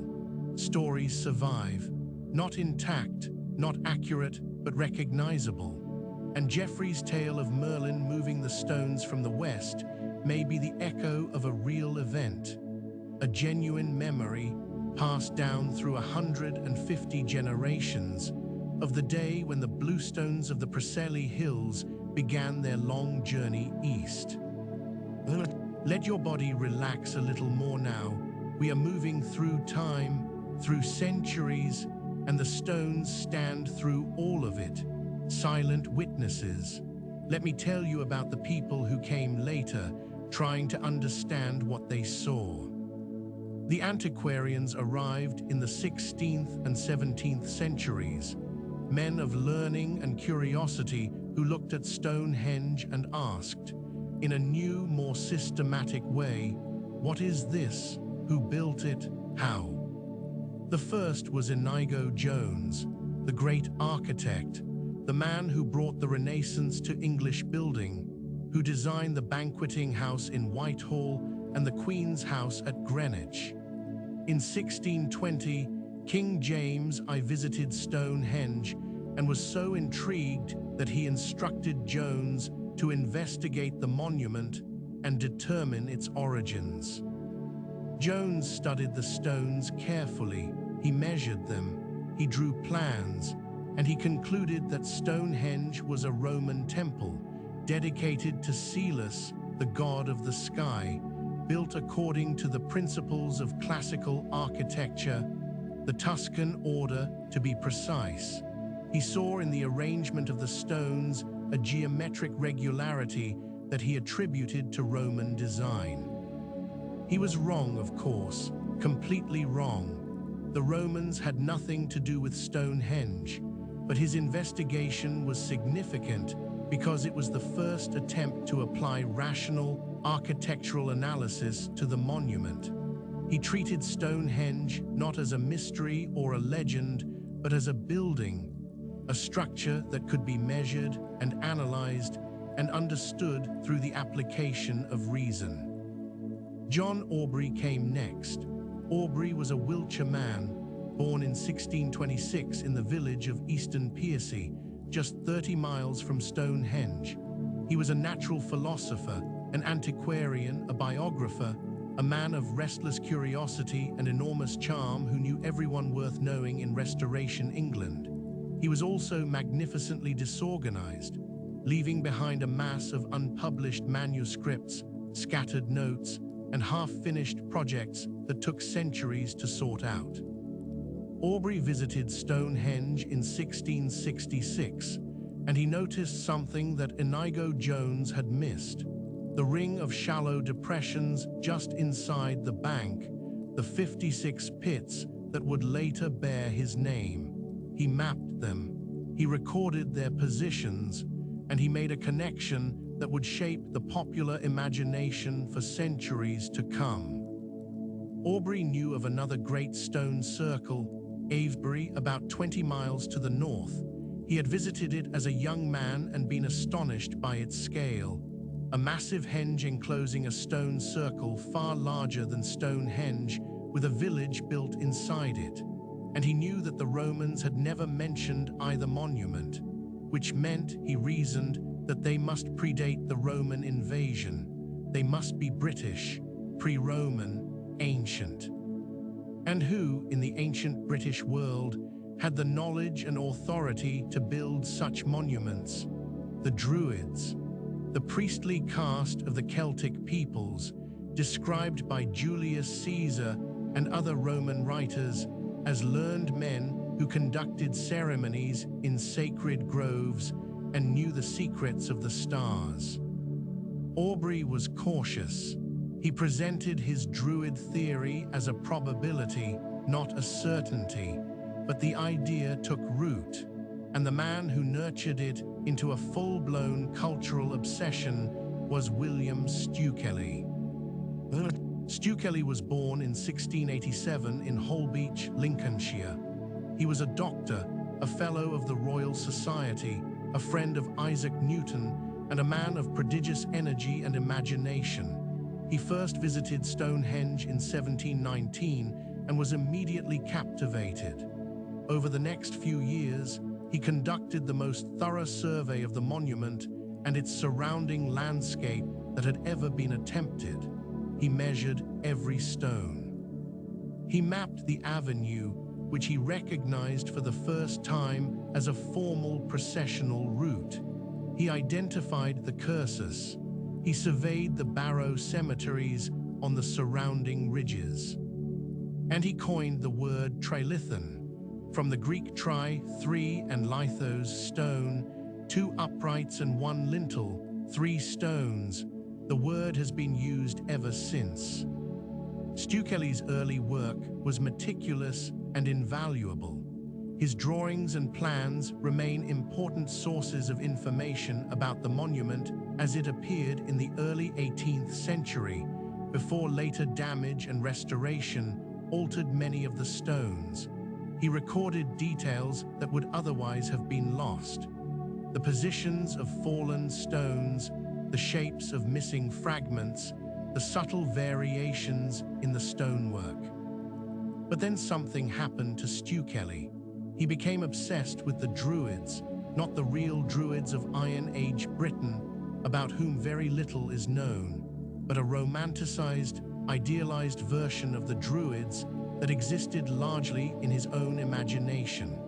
He took holy orders in 1729 and began to argue that the Druids had been proto-Christians, that they had discovered the truth of the Trinity through natural reason, and that their monuments, including Stonehenge, were temples to this primitive Christian revelation. It was eccentric, to say the least, but Stukeley was a powerful writer and a persuasive advocate, and his vision of the Druids as noble, wise, white-robed priests conducting solemn ceremonies among the standing stones captured the public imagination in a way that more sober scholarship never could.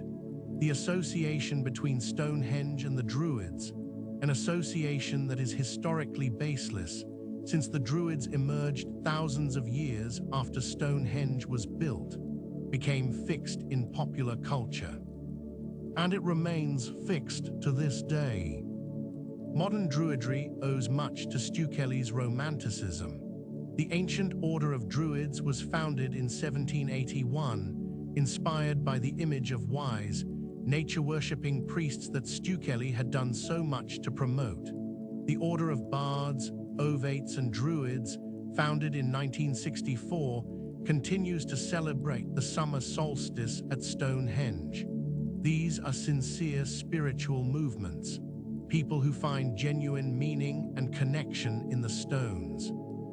But their link to the historical Druids is cultural and imaginative, not historical. The real builders of Stonehenge predated the Druids by 2,000 years or more.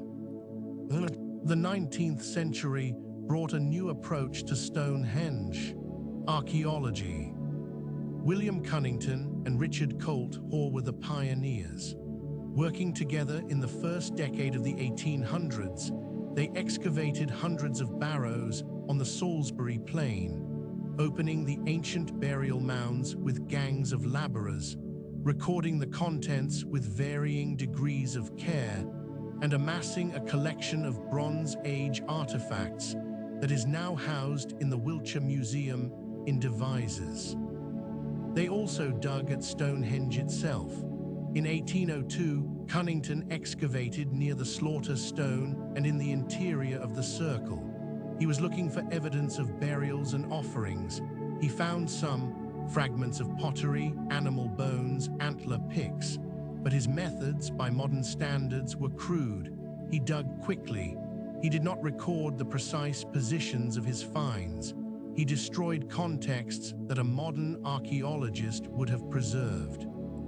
Still, he and Colt Hoare laid the foundations for all the work that followed. Their publication, The Ancient History of Wiltshire, remains a landmark in British archaeology, and their conclusion about Stonehenge was characteristically honest. "We have evidence," Colthor wrote, "of the very high antiquity of our Wiltshire barrows, but their date and the people to whom they appertained are involved in utter obscurity. We have searched in vain for written records. We have no way of ascertaining the date of these monuments." He was right. The answer would have to wait for a technology that did not yet exist, radiocarbon dating, but that was more than a century away. In 1874, Flinders Petrie, later to become one of the most famous Egyptologists in history, conducted the first accurate survey of Stonehenge. He was just 21 years old. He numbered each stone, a numbering system that is still used today, and produced a plan of unprecedented precision. He measured the stones to within a fraction of an inch. He identified subtle variations in the positioning and shaping of the stones that previous observers had missed. And he suggested, based on the astronomical alignment of the avenue, that the monument might have been oriented on the midsummer sunrise. Petrie's survey was a turning point. It transformed Stonehenge from a picturesque ruin into a scientific object, something that could be measured, analyzed, and understood through careful observation and rigorous recording. The 20th century brought revolution.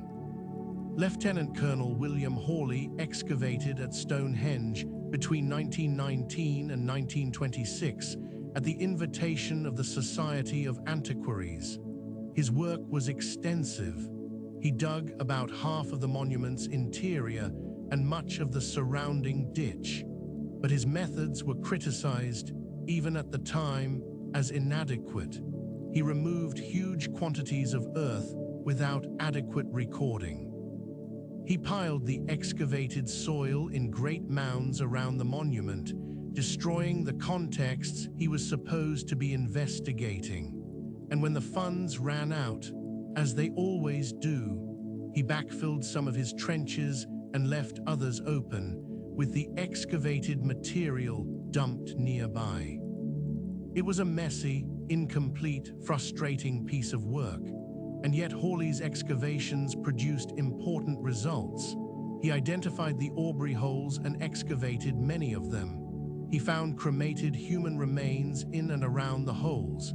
He recovered antler picks and other Neolithic artifacts from the ditch, and he established, for the first time, the basic sequence of construction phases that archaeologists still use today. The next major campaign came in the 1950s, led by Richard Atkinson, Stuart Pigott, and Marcus Stone. These were professional archaeologists of the highest caliber. Atkinson, in particular, was one of the most respected prehistorians in Britain. They re-excavated many of Hawley's trenches.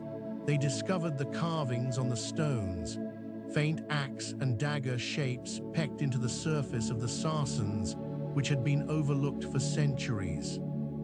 They radiocarbon dated organic material from the site for the first time, antler picks from the ditch bottom, charcoal from the stone holes, and established that Stonehenge was far older than anyone had previously believed.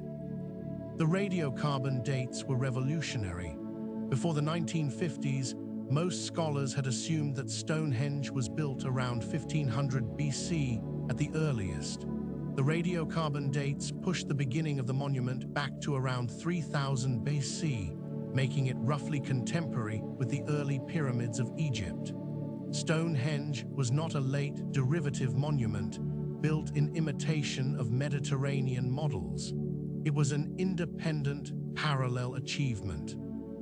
The people of the Salisbury Plain had conceived and executed their own vision of monumentality, at the same time as the Egyptians were building theirs on the other side of the world. The summer solstice. Every year, on or around the 21st of June, the sun rises over the heel stone as seen from the center of Stonehenge. And every year, people gather to watch. The modern tradition of solstice gatherings at Stonehenge has a complicated history. For most of the 20th century, the monument was fenced off and access was restricted. But in 1974, a free festival was held near the stones, a gathering of hippies, travelers, musicians, and seekers who came to celebrate the solstice in the spirit of the counterculture. The Stonehenge Free Festival became an annual event, growing larger each year, attracting thousands of people to the plain for a week or more of camping, music, and celebration. The festivals were not universally welcomed. Local farmers complained about trespass and damage to their land. The National Trust, which owns most of the surrounding area, worried about the impact on the fragile chalk grassland. English Heritage, the guardian of the monument itself, was concerned about damage to the stones. And then, in 1985, came the Battle of the Beanfield. On the 1st of June, a convoy of about 600 vehicles, buses, vans, cars, trucks, carrying travelers to the Stonehenge Free Festival, was stopped by police on the A303 near the village of Calderton. What followed was a violent and chaotic confrontation. Police officers in riot gear smashed the windows of the travelers' vehicles. People were dragged out and beaten. Children screamed. Vehicles were impounded or destroyed. Over 500 people were arrested. The largest mass arrest in English legal history. The Battle of the Beanfield was a dark moment. It exposed deep tensions in British society, between the counterculture and the establishment, between freedom and order, between different visions of what Stonehenge meant and who it belonged to. The free festivals ended. An exclusion zone was imposed around the monument during the solstice period, and for nearly 15 years, the sunrise was watched by police officers and security guards, not by celebrants. In 1999, English Heritage and the police negotiated a compromise. Managed open access would be allowed during the solstice. The public would be admitted to the stone circle for free without restriction from the evening of the 20th of June to the morning of the 21st. It was not the free festival of the 1970s, but it was something, a recognition that the solstice at Stonehenge mattered to people. That the stones were not just an archaeological site to be preserved behind fences. They were a living monument, a place where people still wanted to gather, to watch, to feel connected to something larger than themselves.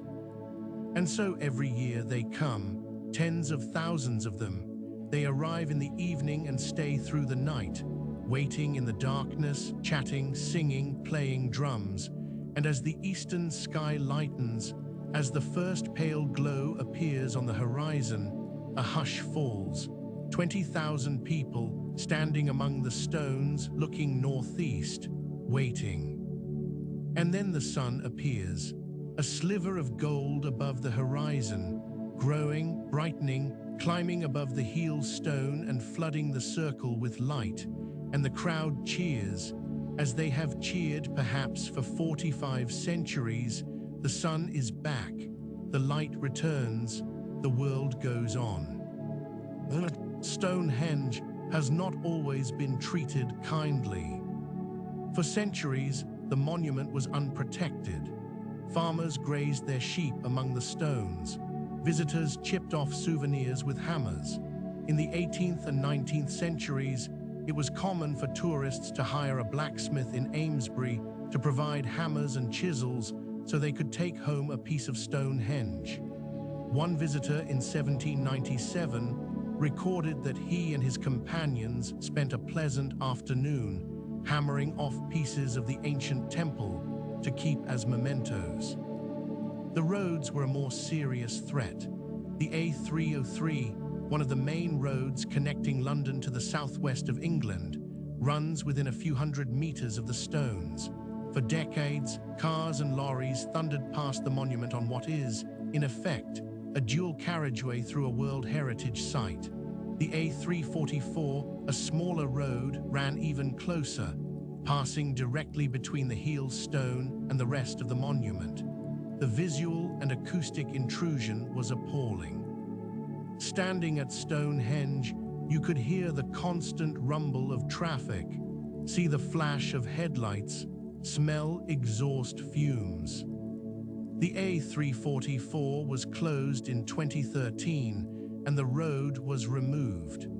Grass was planted where tarmac had been, and the connection between Stonehenge and the avenue was restored for the first time in decades. It was a small but significant victory.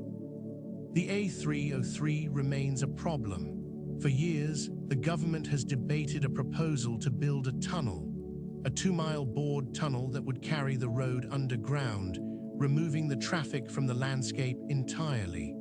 The proposal has been approved, challenged, approved again, and debated endlessly. Archaeologists are divided. Some welcome the removal of the road.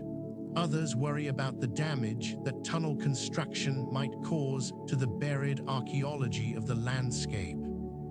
The ditches and post holes and cremation, pits that lie unseen beneath the surface. Stonehenge was inscribed as a UNESCO World Heritage Site in 1986, along with the nearby stone circle at Amesbury and the associated monuments of both landscapes. The World Heritage designation recognizes Stonehenge not just as a monument, but as a landscape. The stones, the barrows, the cursus, the avenues, the henges, all forming a single, interconnected sacred landscape that is one of the most important prehistoric sites in the world. A new visitor center was opened in 2013, about 1.5 miles from the stones. Visitors now arrive at the center, view the exhibition, and then travel to the monument itself by shuttle bus or on foot. The old car park and facilities that once crowded close to the stones have been removed. The approach to the monument is now a walk across open grassland, quieter, more atmospheric, more in keeping with the spirit of the place. Modern science has revealed things about Stonehenge that the builders could never have imagined we would discover. Laser scanning, conducted in 2011 by English Heritage, produced a 3-dimensional digital model of every stone in the monument, accurate to a fraction of a millimeter. The scans revealed details invisible to the naked eye, carvings that had been weathered almost to nothing, tool marks from the original shaping process, areas of differential weathering that indicated which faces of the stones had been dressed and which had been left rough. Most remarkably, the scans revealed that the stones of the outer Sarsen circle had been finished to different standards depending on their position. The stones on the northeastern side of the circle, the side facing the approach along the avenue, had been more carefully dressed than the stones on the southwestern side. The builders had focused their effort on the side that would be seen first. They understood presentation. They understood the viewer's experience. DNA analysis of the cremated remains from the Aubrey Holes, published in 2018, produced the startling results we have already discussed. Some of the people buried at Stonehenge grew up in Western Britain, in the same region as the Bluestones, but the DNA work has gone further. Analysis of ancient DNA from Neolithic burials across Britain has revealed that the people who built the first phase of Stonehenge were descended from farmers who had migrated to Britain from Anatolia and the Mediterranean. Dark-skinned, dark-haired people who had replaced the earlier Mesolithic hunter-gatherers. and these people were, in turn, largely replaced by the Beaker migrants around 2500 BC. The story of Stonehenge is, in part, the story of population change. Different peoples coming to the same place, finding it sacred, adding their own contributions to a monument that transcended any single culture or lineage. Geophysical surveys have revealed hidden monuments beneath the surface of the landscape. Ground-penetrating radar, magnetometry, and electrical resistance surveys have detected ditches, pits, and post holes that are invisible on the surface, the buried remains of structures that were demolished or decayed millennia ago. In 2014, the Stonehenge Hidden Landscapes Project announced the discovery of dozens of previously unknown monuments within the World Heritage Site, including a massive timber building near Durrington Walls, possible ritual pits aligned on the Solstice axis, and a series of enormous shafts forming a circle around the monument. These shafts, discovered in 2020, are about 5 meters deep and 10 meters in diameter. There are at least 20 of them, arranged in a rough circle about 2 kilometers across, centered on Durrington Walls. They were dug around 2500 BC. Their purpose is unknown, but they form the largest prehistoric structure ever found in Britain, a circle so vast that it can only be comprehended from above. The landscape around Stonehenge is still giving up its secrets. After 5,000 years, after centuries of investigation, after all the excavations and surveys and analyses, there is still more to find. The ground beneath the Salisbury Plain holds stories that we have not yet learned to read. And so, we come to the matter of sound. It is easy to think of Stonehenge as a visual monument, and of course it is. The stones are magnificent to look at, but there is growing evidence that the builders were thinking about sound as well as sight. The bluestones, as we have noted, ring when struck. They produce a clear, bell-like tone that carries through the air. This property is well known in the Preseli Hills. The local name for the outcrops translates to ringing rocks, and it is unlikely to be a coincidence that stones with this particular acoustic quality were chosen for Stonehenge. In 2014, a team from the Royal College of Art tested the acoustic properties of the bluestones at Stonehenge itself. They found that a number of the stones showed clear evidence of having been struck repeatedly, wear patterns consistent with being used as lithophones or stone instruments. The marks are concentrated on the sides of the stones facing into the circle, the sides that would have been struck during ceremonies. The Sarsen circle itself has acoustic properties. When the lintels were in place, forming a continuous ring, the circle would have acted as an acoustic chamber. Sound generated inside the circle would have been amplified and focused by the surrounding stones. Voices would have carried, drums and chanting would have resonated. The experience of standing inside a complete Stonehenge with a ceremony in progress would have been not just visual and spiritual, but auditory. The stones would have sung.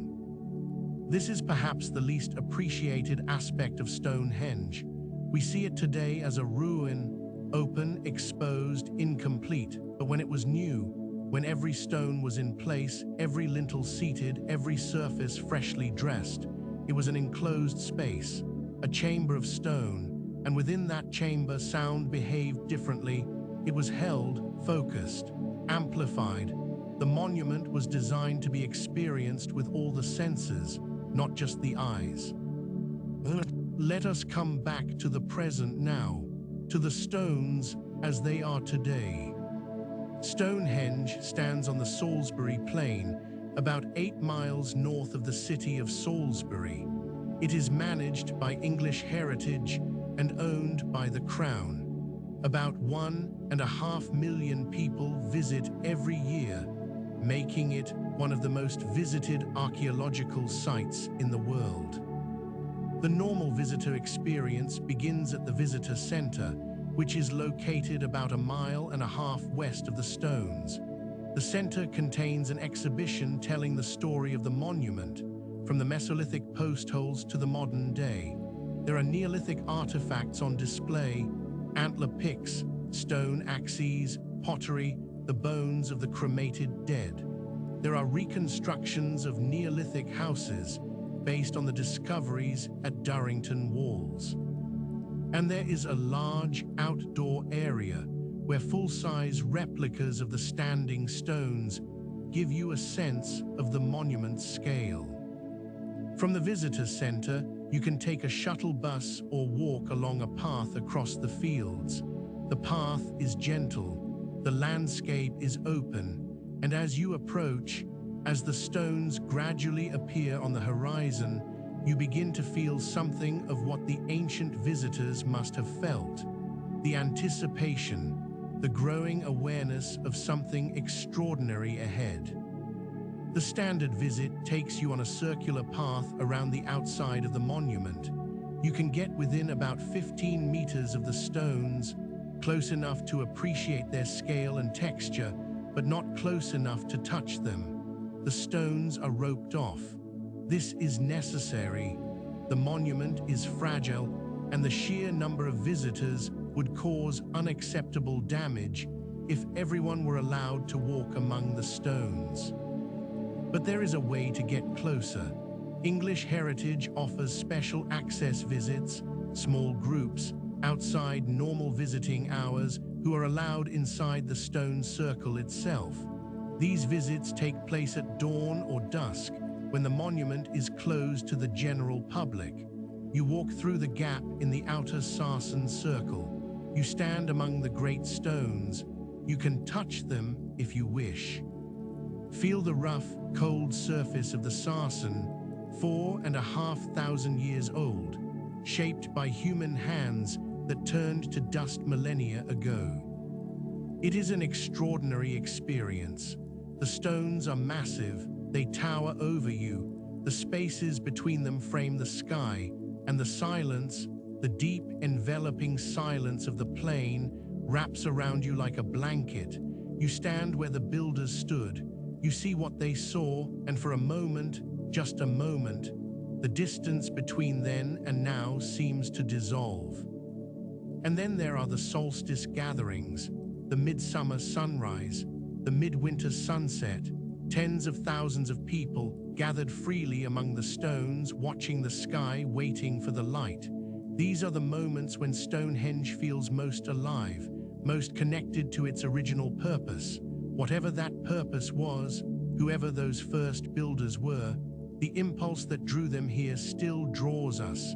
The need to mark the turning of the year, the need to gather. The need to stand in the presence of something ancient and feel, however briefly, that we are part of a story much larger than our own. And now the night deepens. You are back where we began, standing on the Salisbury Plain, the stars overhead, the wind in the grass, the stones rising dark against the sky. The visitors have gone. The shuttle buses are silent.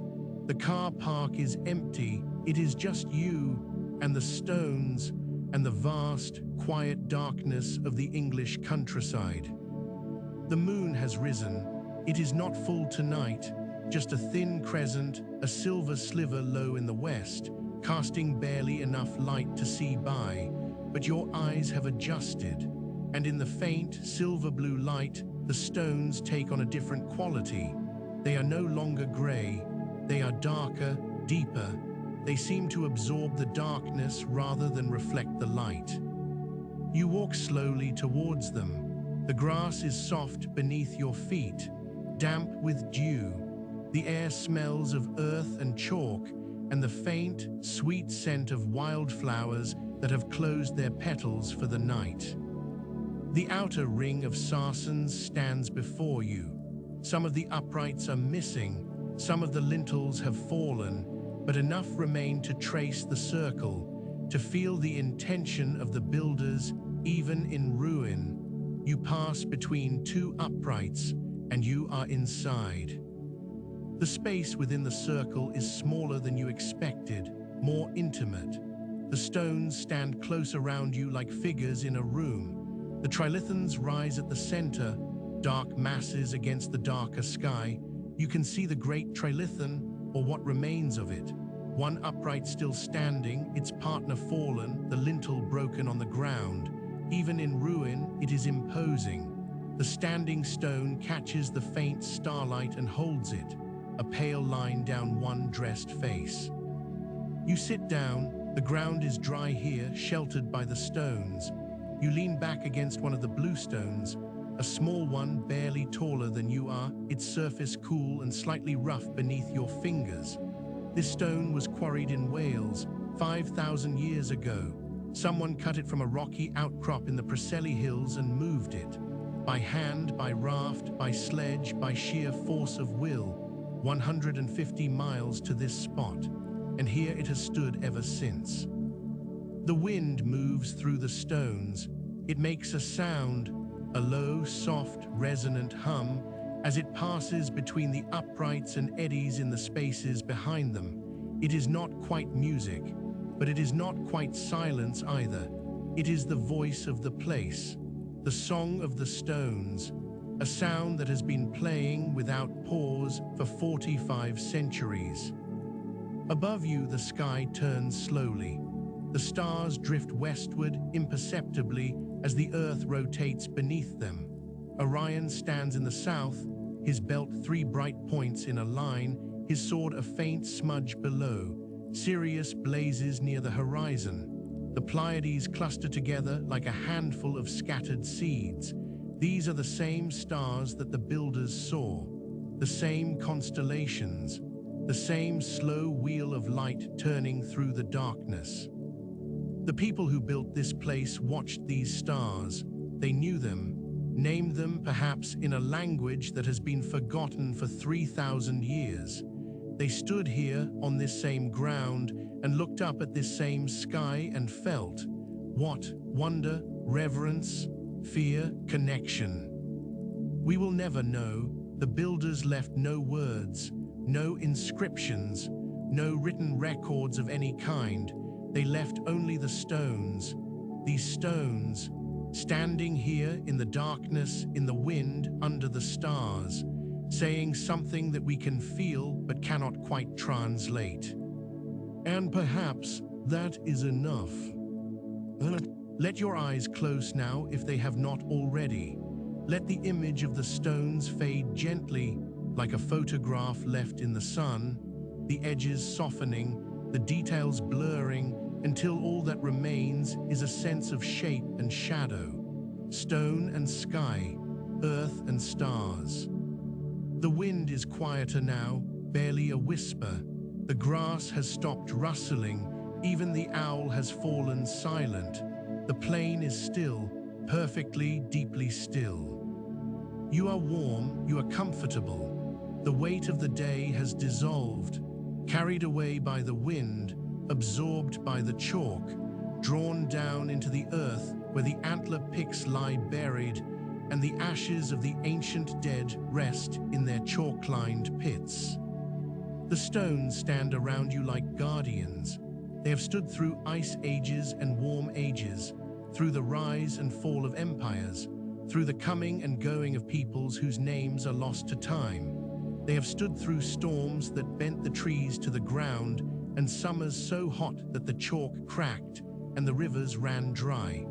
They have stood through the longest nights and the shortest days, and they will stand long after you and I are gone. There is something comforting in that, in the permanence of stone, in the knowledge that some things endure, that not everything is fleeting, that somewhere on a quiet plain in the south of England, a circle of enormous stones stands in the darkness, just as it has stood for 4,500 years, just as it will stand for 4,500 more.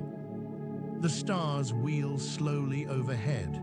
The crescent moon sinks towards the western horizon, and the stones, the ancient, patient, silent stones, keep their vigil. They are waiting for the sun. They have always been waiting for the sun, and the sun will come. It always does, rising over the heel stone in a blaze of gold, pouring through the entrance, flooding the circle with light and warmth and the promise of another day. But that is for tomorrow. Tonight, the stones rest, and so can you. Breathe slowly, breathe deeply. Let the chalk downs hold you. Let the darkness wrap around you like a blanket. Let the story fade. The builders, the bluestones, the trilithons, the centuries. Let it all fade into a soft, warm blur of stone and starlight. Sleep now, sleep among the stones. The circle holds, the circle endures, the circle of secrets, keeping its silence under the stars. Good night. Thank you for listening, and sweet dreams. If you enjoyed this, there are more stories waiting for you.